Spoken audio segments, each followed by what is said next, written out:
अस्सलाम वालेकुम। नदी प्रोग्राम है आज मुबारक के साथ। पहले हिस्से में जवेद इकबाल चीमा साहब हमारा साथ देंगे और दूसरे में यकूब साहब इटली से हमारा साथ देंगे। और चीमा साहब की बातें बड़ी अच्छी होती हैं। कॉमर्स आप पढ़ें तो लोग बड़े अच्छे कॉमर्स लिखते हैं चीमा साहब के बारे में और बताते हैं कि बिल्कुल ठीक है, ये जो भी बातें कर रहे हैं उसी तरह ही है। अच्छा, कई लोग हमें कॉमर्स में गलत चीज़ें लिख देते हैं, उनका भी शुक्रिया, क्योंकि अगर उनकी तरबियत अच्छी नहीं कोई कर सका तो उसमें हम माजरत चाहते हैं, क्योंकि हमारा कसूर तो कोई नहीं, लेकिन उसके बावजूद हम माजरत चाहते हैं क्योंकि ये भी ज़ाहिर हमारे माशरे का हिस्सा है। तो चलते हैं चीमा साहब की तरह। चीमा साहब अस्सलाम वालेकुम। वालेकुम सलाम सर, क्या हाल है? ठीक है। हाँ जी, अल्हम्दुलिल्लाह। चीमा साहब, बड़ा अहम सवाल है। कल आपने प्रेस कॉन्फ्रेंस देखी, वो जो जवेद अली की थी? जी नहीं, मैंने नहीं देखी। अस्सलाम वालेकुम। नदी प्रोग्राम आज मुबारक के साथ। पहले हिस्से में होंगे जवेद इकबाल चीमा साहब मैनचेस्टर से और दूसरे में यकूब साहब इटली से होंगे हमारे साथ। आज आप देख रहे हैं जो हालात पाकिस्तान में, अगर उसमें सच बात की जाए, आईना दिखाया जाए, तो लोग बुरा मना जाते हैं। वही लोग बुरा मनाते हैं जो जाहल है, जिनमें शौर नहीं, जिनमें अकल नहीं। हमारे कॉमर्स में भी गैर अखलाकी चीज़ें लोग लिख जाते हैं, उसके लिए हम माजरत चाहते हैं, क्योंकि इस माशरे में ज़ाहिर है उन्होंने जिस तरह जिस माहौल में आँख खोली, उनकी तरबियत में कोई अगर कमी रह गई है तो उसमें कसूर माशरे का भी है। ये नहीं कि उनके वालिदैन का कसूर है, उनके टीचरों का कसूर है।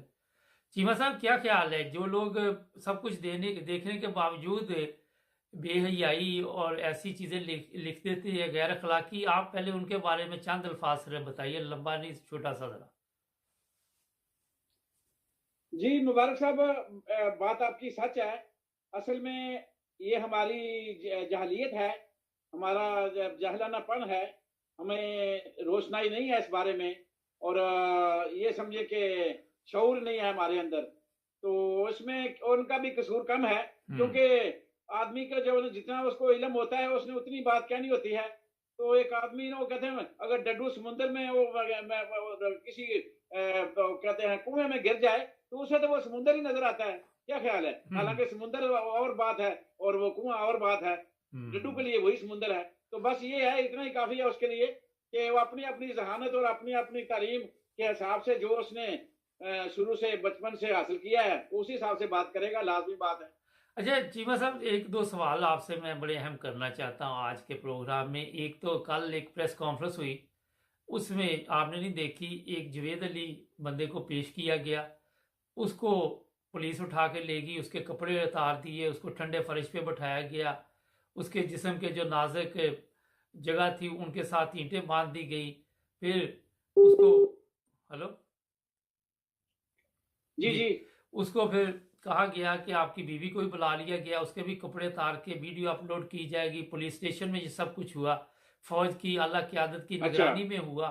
फौज की आला क़यादत वहां मौजूद थी, ये बताया जा रहा है। उसकी अच्छा आंखों पे पट्टी बांधी हुई थी। अच्छा। मुझे ये बताइए, ये इस्लाम इस चीज की इजाजत देता है? इंसानियत इस चीज की इजाजत देता है? कानून इसकी चीज की इजाजत देता है? आइन देता है?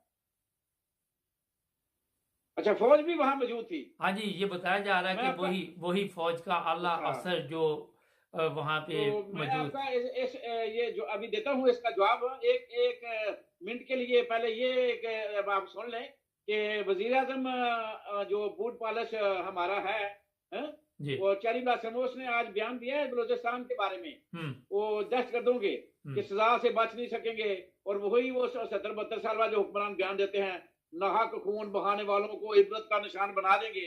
तो मैं उसको पैगाम देना चाहता हूँ चैरी ब्लॉसम को, और इस जो राना सनावला जैसे फूली कुत्ते हैं, और ये जो हुक्मरान बगैरत हुक्मरान हम पे इम्पोर्टेड हुकूमत मुसलत है, उसको ये पैगाम देना चाहता हूँ कि अभी तक तुम तो सजा से बचे हुए हो। हम्म। तुम्हें तो सजा नहीं हुई, तुमने मार्टाउन के कत्ल किए, तुमने नाहक खून बहाया, हम्म। उसका तो इबरत का निशान अभी तक हमने तुमको नहीं बढ़ाया। हम्म। और तुम वजीर आजम साहब, तुम भी याद रखो, तुमने भी अभी जो है ना सजा से नहीं बचना, तुम्हें भी सजा होनी है। और तुमने भी इबरत का निशान बमै अपनी उस बगैरत भतीजी और बमै इस बूली कुत्ते के, तुमने भी इबरत का निशान बनना है। उस मॉडल टाउन के कातलों का हिसाब देना है। वजीराबाद के ऊपर जो गोलियां चलाई, वहां नाहक खून बहा, वहां भी तुमने कत्ल का हिसाब देना है, और भी जितने तुमने कत्ल किए हैं सबका तुमने हिसाब देना है। तुम भी सजा से नहीं बच सकोगे, तुम्हें भी हम इबरत का निशान बनाएंगे। ये है उसके लिए। जी अब आए दूसरी बात की तरफ। अब आप आएगा सवाल, आपने जो सवाल किया है जी वो जो मैंने वीडियो तो नहीं देखी, फौज के बारे में आप कह रहे हैं, तो मैं आज आपसे मुबारक साहब बड़े दुख से अपनी फौज को जो है ना ये पैगाम देना चाहता हूं कि खुदारा चीफ ऑफ आर्मी स्टाफ साहब, माई लॉर्ड, बस करो बस करो बस करो, बहुत हो गया, बहुत हो गया। ये तजर्बात बंद करो, ये लोगों से बयान लेने बंद करो, ये वीडियो बनाने बंद करो, ये नंगा करना बंद करो। ऐसे ही जो है ना जो भी ये तजर्बे तुम कर रहे हो, अकल के नाखन लो, मुल्क से दुश्मनी खत्म कर दो, मुल्क को आगे चलने दो। अपने इमरान खान के बुगज में जो ना लोगों के जुल्म मत करो, और इस बुगज के ऊपर के इमरान खान आएगा और तुम्हारे साथ इमरान खान तुम्हारे साथ कुछ नहीं करेगा। इमरान खान को अपनी वापस अपनी जगह पे आने दो, इलेक्शन करवाओ, जो भी आ जाए उसको खुशामदीद कहो। तुम इस मुल्क जो पट्टी से उतारा है, इसको पटरी पे वापस लाओ। तुमने ही पटरी पे उतारा था और तुम ही इसको पटरी पे वापस लाओ, इलेक्शन कराओ। ये इस मुल्क का हल है। हमने फौज को भी आजमा लिया, हमने ब्यूरोक्रेटों को भी आजमा लिया, हमने टेक्नोक्रेट को भी आजमा लिए, हमने सबको आजमा लिया। खुदारा my lord chief of army staff साहब, सियासतदानों को आजाद कर दो, इनको लाने ले जाने घर भेजने का तजर्बा बंद कर दो, ये नंगे करने वाली वीडियो बनाने का तजर्बा बंद कर दो। बस इस नंगा करते करते जुल्म करते करते अब तुम खुद नंगे हो चुके हो। तुम्हारी बड़ी इज्जत थी इस कौम के सामने, अब तुम बहरूपिये नंगे हो चुके हो। अब तुम बहरूपिये हो और लोगों की पता चल गया है कि तुम बहरूपिये हो, तुम नंगे हो चुके हो। अपने चेहरों से खुद नकाब उतार दो, हम वरना कौम तुम्हारे चेहरों पे नकाब उतारेगी। कौम को पता है, कौम के सामने तुम्हारे नकाब उतर चुके हैं, कौम को तुम्हारे नकाब के पीछे असल चेहरा नजर आ चुका है। तुम कश्मीर लेने के काबिल नहीं हो।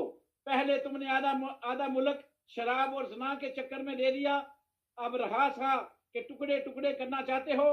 तुम क्या समझते हो कि एक इमरान खान को रास्ते से हटा दोगे, इस तरह की फिल्में बना के, इस तरह की बयानबाजियां दो के उसको कमजोर कर दोगे तो आराम और चुप चैन से मुल्क चलाओगे?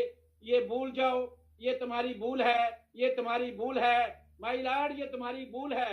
इस मुल्क में इनकलाब ने आना है और खून आया जाना है, तुम इसके जिम्मेदार होगे। अल्लाह ताला कोई और इमरान खान भेज देगा।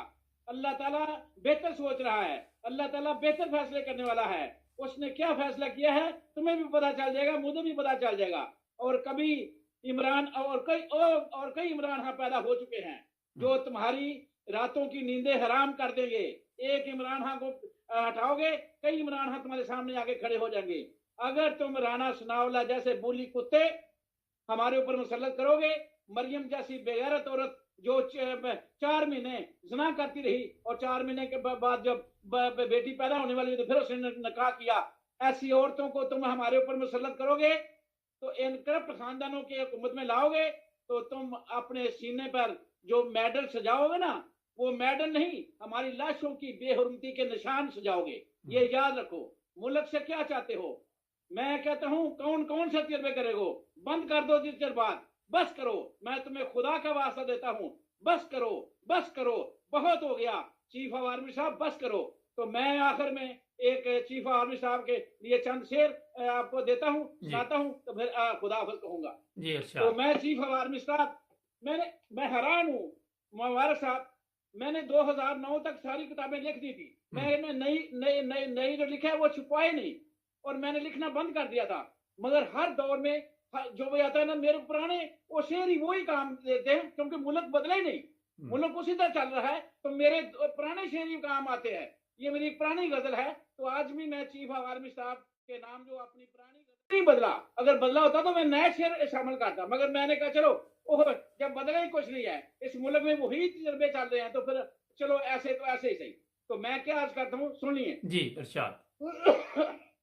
My lord chief of army staff साहब, करप्शन से दुनिया को एक पैगाम दे डालो, करप्शन से दुनिया को एक पैगाम दे डालो हम हैं नंबर 1, हमें नोबल इनाम दे डालो। जो चला सकता है बेहतर हमसे चला ले, जो चला सकता है बेहतर हमसे चला ले। माई लॉर्ड, एक ऐसा ही इश्तहारी पैगाम दे डालो। और लिखते हैं, बोलते हैं, मांगते हैं क्यों? लिखते हैं, बोलते हैं, मांगते हैं क्यों? वोट देने का भी हर अल्जाम दे डालो। माई लॉर्ड, बेचना अमेरिका के आगे अब खुफिया नहीं रहा। बेचना अमेरिका के आगे अब खुफिया नहीं रहा। खुल्लम खुल्ला ये खिदमत सर अंजाम दे डालो। वो तुम्हारी तो हर रात होती है रंगीन। माई लॉर्ड, तुम्हारी तो हर रात होती है रंगीन। हमें तारों भरी एक शाम दे डालो। तुम तो हो अल्लाह वरफा मुफक्रे दीन अजल से। माई लॉर्ड, तुम तो हो अल्लाह वरफा मुफक्रे दीन अजल से। हमें तो बस तारीफ इस्लाम दे डालो। सारा बोझ तो अदालतों पर है मेरे आका। सारा बोझ तो अदालतों पर है मेरे आका। आप भी किसी अदारे को लगाम दे डालो। बहुत खूब। अपनी दरखास्त किस अदारे के नाम करूं? माई लॉर्ड, अपनी दरखास्त किस अदारे के नाम करूं? यतीम हूं, मुझे भी कोई तो नाम दे डालो। बहुत खूब। और आखिरी शमशेर है, हम कैसे करेंगे एहतसाब करप्शन का? हम कैसे करेंगे एहतसाब करप्शन का? या बदल दो निजाम या हक के अवाम दे डालो। बहुत खूब। माई लॉर्ड, या तुम बदल दो निजाम या हक के अवाम दे डालो। माई लॉर्ड, तुम तो पी रहे हो डायरेक्ट सराही से। तुम तो पी रहे हो डायरेक्ट सराही से। हमें यूरोपियन स्टाइल वाला जाम ही दे डालो। क्या बात। वो हम एक दूसरे की तरफ देख रहे हैं। हम एक दूसरे की तरफ देख रहे हैं। हमें जज्बाए हुब्बुल वतनी वाला अमाम दे डालो। बहुत खूब। जिससे मुसलमानों का हो जाए एहतसाब। हमें ऐसा कोई जमहूरी निजाम दे डालो। बहुत खूब। देखो हम बेहिस मकामे खुदकशी पे हैं। हमारी कुव्वते बर्दाश्त पे कोई नोबल इनाम दे डालो। बहुत खूब। माय लॉर्ड, देखो हम बेहसी के मकामे खुदकशी पे हैं। हमारी कुव्वते बर्दाश्त पे कोई नोबल इनाम दे डालो। कभी पिछले जमाने में हम जिंदा दिल कौम थे। आखिरी 2 शेर हैं। कभी पिछले जमाने में हम जिंदा दिल कौम थे। अब शहाना दौर में कोई नया नाम दे डालो। क्या बात। आखिरी शेर है, आगाज़े इनकलाब तो कर नहीं सके हम जावेद। आगाज़े इनकलाब तो कर नहीं सके हम जावेद। बस हमें खुद ही इनकलाबे अंजाम दे डालो। क्या बात। ये माई लॉर्ड के नाम। बहुत शुक्रिया सर आपका। थैंक यू, बहुत शुक्रिया।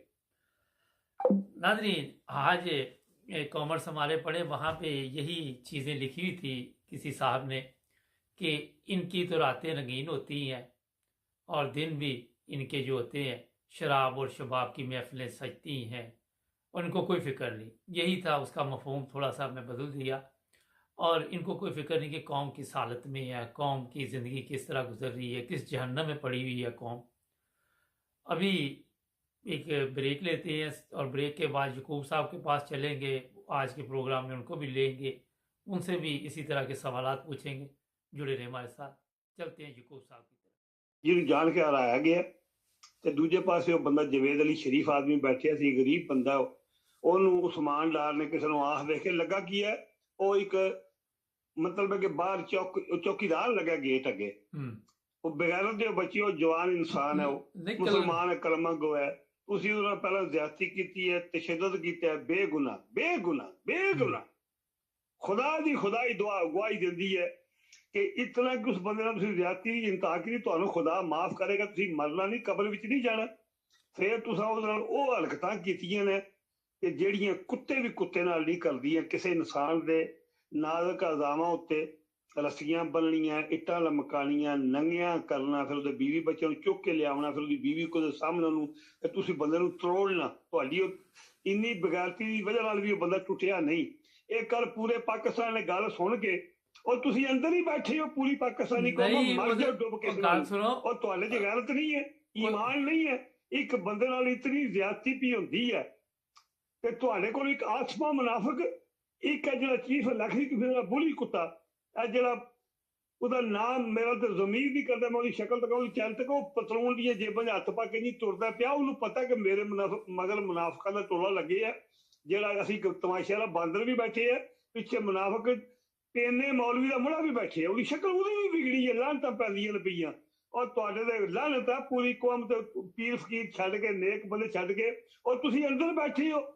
ਤੁਸੀਂ ਖਾਨ ਦੇ ऐलान का इंतजार कर दियो पे और गैरत हवे और मर जाओ, कोई नहीं है, दुआई खुदा दी है। मैं एक मस्कीन बंदा जे चिट्टा। ਅੱਛਾ ਗੱਲ ਸੁਣੋ, ਮੈਂ ਤੁਹਾਨੂੰ ਗਰੀਬ ਸਵਾਲ ਆਦਮੀ ਜੇ ਸਵਾਲ ਮੇਰੀ ਕਰਾਂਗਾ, ਗੱਲ ਜਵਾਬ ਜੀ। ਜਰਾ ਮੁਖਤਸਰ ਦਿਓ, ਲੰਬੀ ਉਹ ਗੱਲ ਹੋ ਜਾਂਦੀ ਏ।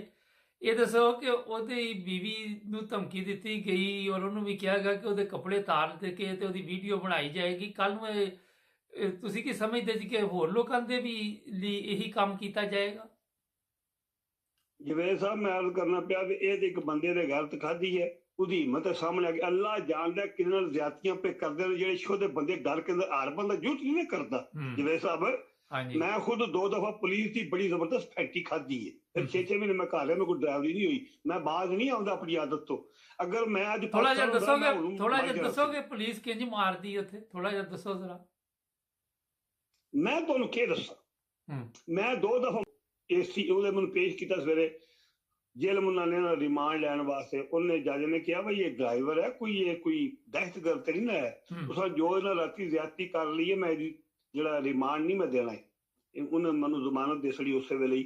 बाद मैं 6 महीने तक भोगता रहा, अलबत्ता मैं बरी हो गया, लाइसेंस मेरा जबत रहा, बाद लाइसेंस लभ गया मैनू।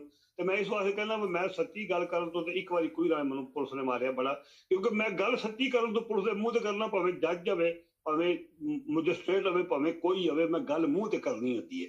ते ओ मैं इतफाक नाल बाहर आ गया ना हुंदा ते मैं अज जनाबी जमान पार्क दे बाहर सब तो अगे मैं खड़ोने झंडा लैके मैं हालां मैं कोई तरीके साथ, लेकिन मैं हमेशा माड़े बंदे दा जवेद साहब अपनी मां नूं हाज़र नाल, जदों दा मैं पैदा होया पिंड च भी मैं माड़े बंदे दा साथ। ਅੱਛਾ ਹੁਣ ਇਹ ਦੱਸੋ, ਤੁਸੀਂ ਤੇ ਤੁਹਾਡੀ ਤੇ ਪਤਾ ਸਾਨੂੰ, ਤੁਸੀਂ ਰਹਿਮ ਦਿਲ ਜੇ। ਸਾਡਾ ਇਸ ਟਾਈਮ ਜਿਹੜਾ ਪ੍ਰੋਬਲਮ ਇਹ ਵਾ ਕਿ ਮਰੀਮ ਬੜੀ ਅੱਜ ਕੱਲ ਉੱਭਰ ਕੇ ਪੈ ਰਹੀ ਤੇ ਉਹਨੂੰ ਪਤਾ ਕਿਉਂ ਨਹੀਂ ਪੈ ਰਿਹਾ, ਕਿਉਂ ਨਹੀਂ ਉਹਨੂੰ ਕਾਬੂ ਕਰਦੇ ਪਏ?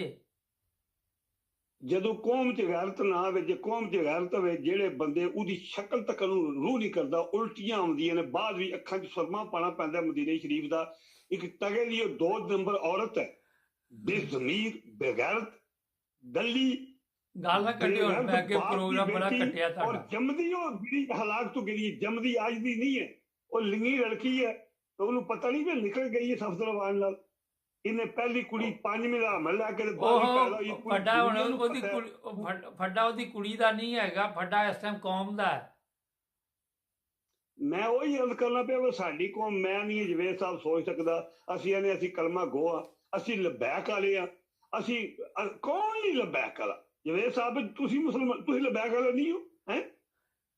हर बंदा जिन्हें नबी पाक दा कलमा पढ़िया, वो लबैक का मतलब की है कि खाने काबे जाते हो तो सब तो पहले तुसी लबैक ही आदे हो, लबैक अल्लाहुम्मा लबैक, लबैक ला शरीका लक लबैक इन्नल हम्दा वन निअमत लक वल मुल्क ला शरीका लक। सारे मुसलमान जे एडी दे अल्लाह मैं हाजिर हां, मैं तैनूं वादा शरीक मनना, तेरा कोई शरीक नहीं है, तू वाहिद है, केड़ा नहीं है बंदा आखदा नहीं। लेकिन लबैक वाले नहीं, मौलवी बनते ने, मसले करते ने।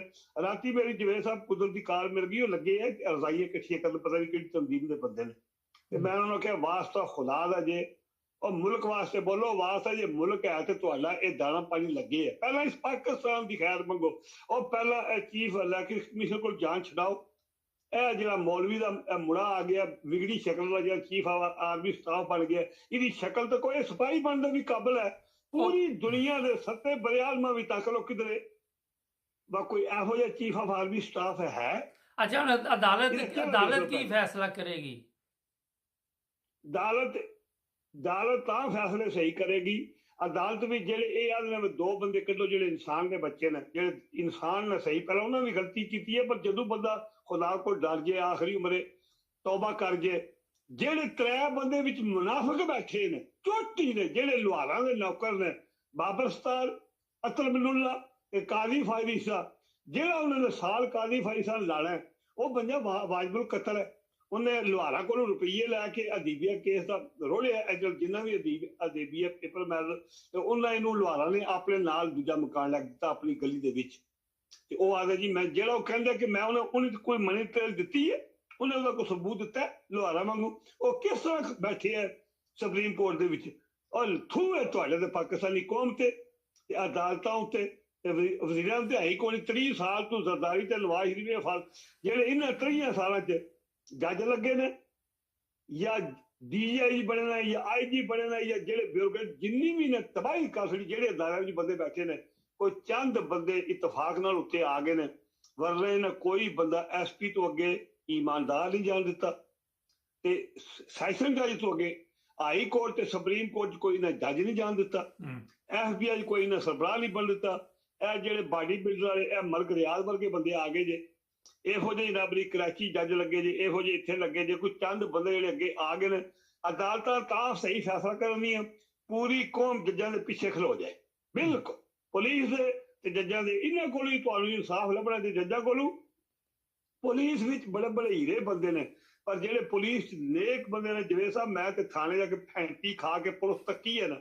ਅੱਲਾ ਦੀ ਕਸਮ ਹੈ ਚੰਦ ਬੰਦੇ ਵਿੱਚ ਆਰਾਮੀ ਹੁੰਦੇ ਨੇ ਬਾਕੀ ਚੰਗੇ ਬੰਦੇ ਨੇ ਉਹ ਡਰਦੇ ਹੀ ਹੁੰਦੇ ਬੋਲਦੇ ਨਹੀਂ ਜੇ ਨਹੀਂ ਜਦੋਂ ਫੈਂਟੀ ਲਾਉਂਦੇ ਨੇ ਵੈਲਿਊ ਕੋਈ ਨਹੀਂ ਹੁੰਦੀ ਉਹਨਾਂ ਦੇ ਉੱਤੇ ਉਹਨਾਂ ਨੂੰ ਆਰਡਰ ਮਿਲਦੇ ਨੇ ਤੇ ਉਹ ਗਲਤ ਕੰਮ ਕਰਦੇ ਨੇ ਉਹਨਾਂ ਨੂੰ ਗਲਤ ਕੰਮ ਨਹੀਂ ਕਰਨੇ ਅੱਜ ਪੂਰੀ ਕੌਮ ਬਾਹਰ ਨਿਕਲੇ ਮੈਂ ਹਲਫਨ ਕਹਿਣਾ ਤੁਹਾਡੇ ਦਾ ਨਾ ਫੌਜ ਫਾਇਰ ਕਰੇਗੀ ਨਾ ਪੁਲਿਸ ਫਾਇਰ ਕਰੇਗੀ ਅੱਛਾ ਮੈਨੂੰ ਇਹ ਦੱਸੋ ਪੁਲਿਸ ਦੇ ਜਿਹੜੇ ਥੱਲੇ ਵਾਲੇ ਸਿਪਾਹੀ ਤੋਂ ਲਾ ਕੇ ਮੇਜਰ ਸਾਹਿਬ ਤੱਕ ਕਰਨਲ ਸਾਹਿਬ ਤੱਕ ਜਿਹੜੇ ਰੈਂਕ ਦੇ ਬੰਦੇ ਨੇ ਉਹਨਾਂ ਨੂੰ ਪਤਾ ਹੈ ਕਿ ਸਾਡੇ ਮਗਰ ਪੂਰੀ ਪਾਕਿਸਤਾਨੀ ਖਲੋਤੀ ਉਹਨਾਂ ਦਾ ਹੀ ਮੁਲਕ ਹੈ ਪਾਕਿਸਤਾਨ ਇਹਨਾਂ ਜਨਰਲ ਦਾ ਕੋਈ ਨਹੀਂ ਜੇ ਪਹਿਲੇ ਮੈਨੂੰ ਨਹੀਂ ਪਤਾ ਮੈਂ ਅਯੂਬ ਦਾ ਦੌਰ ਵੀ ਵੇਖਿਆ ਮੈਂ ਉਸ ਵੇਲੇ ਬੱਚਾ ਆ ਮਜ਼ਦੂਰੀ ਵਾਲੀ ਛੋਟੀ ਮੋਟੀ ਕਰਦੇ ਆ ਤੇ ਮੈਂ ਬਾਬੇ ਜ਼ਿਆ ਦਾ ਵੀ ਦੌਰ ਵੇਖਿਆ ਉਹ ਦੋਵੇਂ ਜਾਂ ਉਹਨਾਂ ਤੋਂ ਪਹਿਲੇ ਇਹ ਜਿਹੜੇ ਨੇ ਉਹ ਫੇਰ ਵੀ ਜਰਨਲ ਆਏ ਨੇ ਜੀ ਬਾਬਾ ਜ਼ਿਆ ਅਮਰੀਕਾ ਦੇ ਘਰ ਬਹਿ ਕੇ ਵੀ ਆਖਦੇ ਆ ਕਿ ਮੇਰਾ ਵਤਨ ਹੈ ਪਹਿਲਾਂ ਮੈਂ ਆਪਣੇ ਵਤਨ ਦੇ ਬਾਰੇ ਸੋਚਣਾ ਤੁਹਾਡੇ ਕੋਲ ਪੈਸੇ ਲੈ ਕੇ ਮੈਂ ਆਪਣੇ ਮੁਲਕ ਦੇ ਬਾਰੇ ਨਹੀਂ ਮੈਨੂੰ ਐਟਮੀ ਮਵਾਦ ਚਾਹੀਦਾ ਜਿਹੜੇ ਇਹ 4-5 ਜਰਨੈਲ ਮੈਂ ਤੱਕੇ ਨੇ ਤੱਕੋ ਕਿਆਨੀ ਮੁਸ਼ਰਫ ਰਾਹੀਲ ਸ਼ਰੀਫ ਇਹ ਬਾਜਵਾ ਜਿਹੜਾ ਹੁਣ ਪੰਜਵਾਂ ਪੇਨੇ ਮੌਲਵੀ ਦਾ ਮੁੰਡਾ ਆ ਗਿਆ ਇਹਨਾਂ ਤੇ ਤਬਾਹੀ ਕਰ ਛੜੀ ਜਵੇਦ ਸਾਹਿਬ ਇਹ ਰਾਹੀਲ ਸ਼ਰੀਫ ਮੇਰਾ ਗਰਾਈ ਹੈ ਗੁਜਰਾਤ ਦਾ ਮੇਰੀ ਤਹਿਸੀਲ ਦਾ ਮੇਰੇ ਪਿੰਡ ਦੀ ਮਾਂ ਹੈ ਲੇਕਿਨ ਮੈਂ ਗੱਲ ਕਰਨਾ ਪਿਆ ਉਹਦੀ ਤੁਸੀਂ ਮੁੱਛ ਤੱਕੋ ਕੱਦ ਤੱਕੋ ਉਹਨੇ ਵੀ ਕੱਟ ਨਹੀਂ ਕੀਤੀ ਉਹਦੇ ਦੌਰ 'ਚ ਮੋਦੀ ਪੂਰਾ ਜਹਾਜ਼ ਲੈ ਕੇ ਲਾਹੌਰ ਇਹਦੀ ਦੋਹਤੀ ਦੇ ਵਿਆਹ ਤੇ ਆਇਆ ਜੇ ਨਵਾਜ਼ ਉਹਦੇ ਚ ਗੈਰਤ ਹੁੰਦੀ ਤਾਂ ਭੁੱਲ ਨਾ ਸਕਦਾ ਇਹਨਾਂ ਨੂੰ ਕੋਈ ਬੰਦਾ ਨਹੀਂ ਨਾ ਅਮਲਤਾ ਅੰਦਰ ਨਾ ਬਿਲਕੁਲ ਨਾ ਆਰਮੀ ਦਾ ਕੋਈ ਬੰਦਾ ਨਹੀਂ ਪਤਾ ਨਹੀਂ ਕੇ ਲੈ ਕੇ ਆਇਆ ਕੇ ਦੇ ਕੇ ਗਿਆ ਇੱਥੋਂ ਕੇ ਲੈ ਕੇ ਗਿਆ ਦੁਸ਼ਮਣ ਸਾਡਾ ਅਸਲੀ ਦੁਸ਼ਮਣ ਪੂਰਾ ਜਹਾਜ਼ ਭਰ ਕੇ ਲਾਹੌਰ ਆਇਆ ਤੇ ਉਹ ਜਨਾਬੀ ਚੀਫ ਆਫ ਆਰਮੀ ਸਟਾਫ ਆਇਆ ਜੀ ਹੈ ਤੇ ਇਹ ਵੀ ਇਹ ਜਨਾਬੇ ਜਿਹੜੇ 4 ਜਨਰਲ ਲੱਗ ਜਾਣੇ ਦੇ ਬਾਹਰ ਦੁਆਈ ਖੁਦਾ ਦੀ ਜੇ ਤੇ ਜਿਹੜੇ ਕਰਨਲ ਤੋਂ ਲੱਗ ਕੇ ਸਿਪਾਹੀ ਤੱਕ ਨਾ ਤੁਸੀਂ ਕੋਈ ਨਹੀਂ ਬ੍ਰਿਗੇਡੀਅਰ ਵੀ ਬਣਨਾ ਤੇ ਨਾ ਨਾ ਅੱਗੇ ਆਮਲ ਜਿਹੜਾ ਉਹਨਾਂ ਉਹ ਚੁਣ ਕੇ ਦਾਣੇ ਲਿਆਉਣੇ ਨੇ ਜਿਹੜੇ ਜਿਨ੍ਹਾਂ ਤਾਕਤਾਂ ਬਾਹਰ ਦੀਆਂ ਨੂੰ ਜ਼ਰੂਰਤ ਹੈ ਤੁਹਾਡੀ ਇਹ 30-40 ਸਾਲ ਮਿਹਨਤ ਹੁੰਦੀ ਤਾਂ ਜਨਰਲ ਜਿੰਨੇ ਵੀ ਆਖੋ ਦਲੇ ਜਨਰਲ ਆਏ ਜੀ ਸਾਰੇ ਕੋਈ ਜਨਰਲ ਨਹੀਂ ਜੇ ਇਹ ਸਾਡੇ ਨਹੀਂ ਜੇ ਇਹ ਗੱਦਾਰੇ ਪਾਕਿਸਤਾਨ ਜੇ ਤੁਸੀਂ ਆਪਣੇ ਮੁਲਕ ਦੀ ਲੋੜ ਜੇ ਤੇ ਜਿਹੜੇ ਸਾਡੇ ਸਿਪਾਹੀ ਤੋਂ ਲਾ ਕੇ ਕਰਨਲ ਰੈਂਕ ਤੱਕ ਬੰਦੇ ਨੇ ਇਹਨਾਂ ਦੀ ਹਿਫਾਜ਼ਤ ਕਰੋ ਇਹਨਾਂ ਦੇ ਪਿੱਛੇ ਖਲਵੋ ਤੇ ਮੈਂ ਇੱਕ ਤਰੀਕਾ ਦੱਸਾਂ ਜਵੇਦ ਸਾਹਿਬ ਇਮਰਾਨ ਖਾਨ ਸਾਹਿਬ ਜਿਹੜੇ ਨਾ ਖਾਨ ਸਾਹਿਬ ਨੇ ਉਹਨਾਂ ਨੂੰ ਖੁਦਾ ਇੱਜ਼ਤ ਦਿੱਤੀ ਹੈ ਉਹਨਾਂ ਦਾ ਮਕਾਨ ਉਹਨਾਂ ਹਰ ਬੰਦਾ ਇਮਰਾਨ ਖਾਨ ਤੇ ਨਹੀਂ ਬਣ ਸਕਦਾ ਹਰ ਬੰਦਾ ਉਹਦੀ ਜਵੇਦ ਤੇ ਨਹੀਂ ਬੰਦਾ ਜਿਹੜਾ ਸਾਡੇ ਵਰਗੇ ਗਰੀਬਾਂ ਦੀ ਆਵਾਜ਼ ਅੱਗੇ ਪਹੁੰਚਾਉਂਦਾ ਕੋਈ ਸਾਰੇ ਬੰਦੇ ਇਮਰਾਨ ਰਿਆਜ਼ ਨਹੀਂ ਬਣ ਸਕਦੇ ਸਾਰੇ ਬੰਦੇ ਆਦਰ ਮਹਿਦੀ ਆਦਰ ਰਾਜਾ ਦੇ ਨਹੀਂ ਬਣ ਸਕਦੇ ਇਹ ਤੇ ਹੀਰੇ ਨੇ ਸਮੀ ਇਬਰਾਹਿਮ ਨਹੀਂ ਬਣ ਸਕਦੇ ਜਾਨ ਸਦੀਕ ਨਹੀਂ ਬਣ ਸਕਦੇ ਸਿਰਫ ਗੱਲ ਇਹ ਹੈ ਕਿ ਇਹਨਾਂ ਦੇ ਮਗਰ ਅਗਰ ਆਵਾਮ ਸਪੋਰਟ ਕਰੇਗੀ ਮੋਹਿਤ ਵੀ ਰਾਜ਼ਾ ਨਹੀਂ ਬਣ ਸਕਦੇ ਸਾਬਰ ਸ਼ਕਲ ਨਹੀਂ ਬਣ ਸਕਦੇ ਅਰਸ਼ੀ ਸ਼ਰੀਫ ਸ਼ਹੀਦਾਂ ਦੇ ਮਕਾਮ ਹੀ ਕੋਈ ਨਹੀਂ ਲੇਕਿਨ ਗੱਲ ਇਹ ਜੇ ਮਗਰ ਕੌਮ ਹੋਵੇ ਤੁਹਾਡਾ ਚੈਨਲ ਤਾਂ ਆਜ਼ਾਦ ਚੱਲੇਗਾ ਤੁਸੀਂ ਤਾਂ ਸਾਡੀ ਆਵਾਜ਼ ਅੱਗੇ ਪਹੁੰਚਾਓਗੇ ਕਿ ਤੁਹਾਡੇ ਮਗਰ ਆਵਾਮ ਦੀ ਸਪੋਰਟ ਹੋਵੇ ਤੇ ਆਵਾਮ ਦਾ ਕੰਮ ਹੈ ਮੁਲਕ ਆਵਾਮ ਦਾ ਮਰਨਾ ਤੁਹਾਨੂੰ ਕਿਹੜਾ ਪੱਖੇ ਤੁਸੀਂ ਇੰਗਲੈਂਡ ਬੈਠੇ ਤੁਹਾਨੂੰ ਕੀ ਲੋੜ ਹੈ ਇਹ ਕੰਮ ਕਰਨ ਦੀ ਦੂਜਿਆਂ ਨੂੰ ਕੀ ਲੋੜ ਹੈ ਜਿਹੜੇ ਵੀ ਆਪਣੀ ਜਾਣਕਾਰੀ ਪਤਾ ਰਹੀ ਹੈ ਉਹਨਾਂ ਦੀ ਗੈਰਤ ਹੈ ਉਹ ਮੇਰੇ ਵਰਗੇ ਨੇ ਮੇਰਾ ਵਤਨ ਪਾਕਿਸਤਾਨ ਹੈ ਮੈਂ ਤਾਂ ਬੋਲਣਾ ਕੋਈ ਤੁਹਾਨੂੰ ਪਤਾ ਮੈਨੂੰ ਕੋਈ ਪੈਸੇ ਲੱਭਦੇ ਨੇ ਮੈਨੂੰ ਕੋਈ ਇਨਾਮ ਲੱਭਦਾ ਜਾਂ ਮੈਨੂੰ ਕੋਈ ਜ਼ਰੂਰਤ ਹੈ ਜਾਂ ਮੈਨੂੰ ਕੋਈ ਪ੍ਰੋਬਲਮ ਹੈ ਨਹੀਂ ਮੇਰਾ ਵਤਨ ਹੈ ਮੇਰੇ ਮਾਂ ਬਾਪ ਮੇਰੇ ਦਾਦੀ ਉਸ ਕਬਲਾਂ ਨੇ ਮੈਨੂੰ ਉਸ ਵਤਨ ਨਾਲ ਬੜੀ ਮੈਂ ਯਕੀਨ ਕਰੋ ਜਵੇਦ ਸਾਹਿਬ ਅਗਰ ਮੇਰੇ ਗੁਰਦੇ ਨਾ ਖਰਾਬ ਹੋਣ ਮੈਂ ਦਰਦ ਸਿਰੇ ਕਰਾਉਂਦਾ ਵਾਂ ਹੋਰ ਕੋਈ ਮੈਨੂੰ ਬਿਮਾਰੀ ਹੁੰਦੀ ਅੱਜ ਮੈਂ ਜ਼ੁਬਾਨ ਭਰ ਕੇ ਬੈਠੇ ਹੁੰਦਾ ਮੈਨੂੰ ਮੇਰਾ ਵਤਨ ਚਾਹੀਦਾ ਮੇਰਾ ਮਾਂ ਬਾਪ ਉੱਥੇ ਮੇਰੇ ਭਤੀਜੇ ਭਾਂਜੇ ਜਿਹੜੀ ਫੌਜ ਹੈ ਮੇਰੇ ਭਤੀਜੇ ਭਾਂਜੇ ਨੇ ਇਹ ਮੇਰੇ ਬੱਚਿਆਂ ਬਰਾਬਰ ਨੇ ਇਮਰਾਨ ਖਾਨ ਤੋਂ ਮੈਂ 2 ਹੱਥ ਛੋਟਾ ਬਿਮਾਰ ਬੰਦਾ ਮਰਨੇ ਵਾਲਾ ਹੋਏ ਆ ਮੈਂ ਕਿਉਂ ਇਹ ਦਵਾਈ ਕੁੱਤਾ ਆਪਣੇ ਗਲੇ ਘੰਟੀ ਪਾਈ ਰੋਜ਼ ਭੌਂਕਣਾ ਇਸ ਵਾਸਤੇ ਉਹ ਜਾਗੋ ਮੇਰੇ ਵਤਨ ਦਿਓ ਉਹ ਜਾਗੋ ਤੁਹਾਡਾ ਵਤਨ ਦਿਓ ਤੁਸੀਂ ਰਹਿਣਾ ਜੇ ਇਹਨਾਂ ਬਾਹਰ ਨਾ ਜਿਹੜਾ ਜ਼ਾਲਮਾਂ ਦੁਨੀਆ ਨੇ ਤੇ ਮੁਨਾਫਿਕ ਨੇ ਇਹਨਾਂ ਨੂੰ ਕੀ ਲੋੜ ਜੇ ਇਹਨਾਂ ਰਾਮ ਇਕੱਠਾ ਕੀਤੇ ਹੈ ਇਹ ਦੇਖੋ ਨਾ ਆਇਆ ਨਾ ਇਹਨੇ ਅਲਫ ਨਹੀਂ ਚੁੱਕਿਆ ਤੇ ਜਿਵੇਂ ਸਾਹਿਬ ਤੁਹਾਨੂੰ ਮੈਂ ਪਹਿਲਾਂ ਆਖਿਆ ਤੁਹਾਨੂੰ ਪਤਾ ਮੈਂ ਆਖਿਆ ਮੇਰੀ ਸ਼ਕਲ ਤੱਕ ਕੇ ਮੈਂ ਅਨਪੜ੍ਹ ਬੰਦਾ ਮੈਂ ਸ਼ਕਲ ਤੱਕ ਨਾ ਬੰਦੇ ਦੀ ਮੇਰੀ ਛੱਡੀ ਕੰਮ ਮੈਂ ਆਖਿਆ ਬੰਦਾ ਮੁਨਾਫਿਕ ਹੋਵੇਗਾ ਤਾਂ ਮੁਨਾਫਿਕ ਨਹੀਂ ਬਣ ਗਿਆ ਦਰਿੰਦਾ ਇਹ ਪਹਿਲੇ ਦਿਹਾੜੇ ਜਿਹਨਾਂ ਸ਼ਹੀਦ ਅਰਸ਼ੀ ਸ਼ਰੀਫ ਨੂੰ ਸ਼ਹੀਦ ਕਰਾਇਆ ਉਹਨਾਂ ਨੂੰ ਨਾਲ ਲੱਗ ਕੇ ਅਰਸ਼ੀ ਸ਼ਰੀਫ ਦੀ ਮਾਂ ਕੋਲ ਟੁਰ ਗਿਆ ਦੱਸੋ ਚਲੋ ਉਹ ਗਾਲੀਆਂ ਦੀ ਕਿਹੜੀ ਗੱਲ ਕਰਦੇ ਹੋ ਅੱਜ ਬਹੁਤ ਹੋ ਗਿਆ ਮੇਰਾ ਇਤਵਾਰ ਅੱਛੀ ਲੰਘ ਜਾਏਗੀ ਤੁਹਾਡੀ ਜੀ? ਇਤਵਾਰ ਅੱਛੀ ਲੰਘ ਜਾਏਗੀ ਕਾਫੀ ਲੰਬਾ ਹੋ ਗਿਆ ਪ੍ਰੋਗਰਾਮ ਮੈਂ ਕਿਹਾ ਇਤਵਾਰ ਨੂੰ ਲੰਘ ਜਾਏਗੀ ਅੱਜ ਨਹੀਂ ਮੈਨੂੰ ਨਾ ਪਿਛਲੇ ਪਰ ਪ੍ਰੋਗਰਾਮ ਟਾਈਮ ਦੀ ਜਗ੍ਹਾ ਮੌਜੂਦ ਚੋਖੇ ਹੁੰਦੇ ਨੇ ਗੱਲ ਥੋੜੀ ਜਿਹੀ ਮਜ਼ਾ ਚਲੋ ਨਹੀਂ ਠੀਕ ਹੈ ਫਿਰ ਦਿਆਂਗੇ ਬਹੁਤ ਸ਼ੁਕਰੀਆ ਤੁਹਾਡਾ ਬਹੁਤ ਸ਼ੁਕਰੀਆ ਫਿਰ ਦਿਆਂਗੇ ਸ਼ਾਮ ਨੂੰ ਟਾਈਮ ਠੀਕ ਹੈ ਸ਼ਾਮ ਨੂੰ ਟਾਈਮ ਦੇ ਬੜੀ ਮਿਹਰਬਾਨੀ ਅੱਲਾਹ ਵਾਲੇ खुदा हाफिज नाज़रीन याकूब साहब सादा तबीयत में हमेशा इसलिए कहता हूँ कि मैं बड़ा डिस्टर्ब होता है इनका प्रोग्राम जब लेता हूँ मगर लोग पसंद करते हैं मुझे बार बार काटना पड़ता है हमारे चैनल को सब्सक्राइब करें जुड़े रहे हमारे साथ ताकि और भी प्रोग्राम देख सकें।